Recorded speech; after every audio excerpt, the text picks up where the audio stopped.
আসসালামু আলাইকুম। আলহামদুলিল্লাহ, আজকে ৩ দিন হলো ব্রুডিং চলতেছে।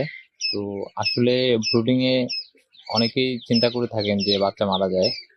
সঠিকভাবে ব্রুডিং করাটা অনেক টাফ, কোয়েল পাখির বাচ্চাগুলা বিশেষ করে। তো আমি আপনাকে একটা নতুন পদ্ধতি বলি, সেটা হলো আপনি লাইসিবেটের বিকল্প হিসাবে বি কমপ্লেক্সটা একটু ব্যবহার করে দেখবেন। আশা করি ইনশাআল্লাহ মানে ব্রুডিং এর রেজাল্ট অনেক ভালো পাবেন। আর দ্বিতীয় কথা হলো যারা পোল্ট্রি মুরগি পালন করেন, তো তাদেরকে বলি আপনার একটা পোল্ট্রি মুরগি 38 দিনে বড় হয়, কিন্তু একটা কোয়েল পাখি 18 দিনে ছেড়ে দেওয়ার উপযোগী হয়ে যায়। এই যে পাখিগুলা দেখছেন, এই পাখিগুলা হলো আপনার জাম্বু যে জাতটা, সেটার প্যারেন্টস পাখি। তো আমি মূলত এদের দিয়েই হচ্ছে আপাতত আহ, ডিম উৎপাদন করছি বা ডিম থেকে বাচ্চা উৎপাদন করছি। আর এই যে ঘরটা দেখছেন, অনেকেই ঘর করতে ভুল করে থাকেন। তো এই ঘরটা হলো 4 feet by 5 fit.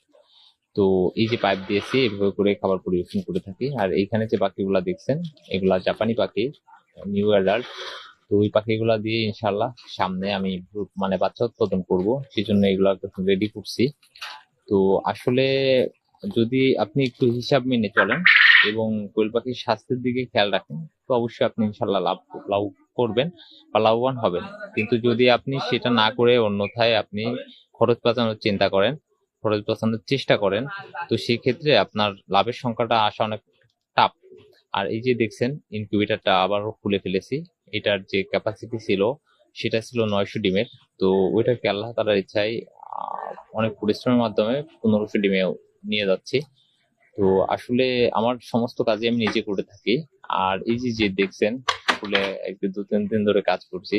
R ইনকিউবেটরটা free করে দিয়েছি, এটাতে হলো টাইগার মুরগির ডিম দিব ইনশাল্লাহ সামনে। তো এই যে সবকিছুই এলোমেলো, তো এগুলা নিজের মতো করে নিজে সাজিয়ে নিচ্ছি আবার। তো আসলে ভালো থাকবেন সবাই। আল্লাহ হাফেজ।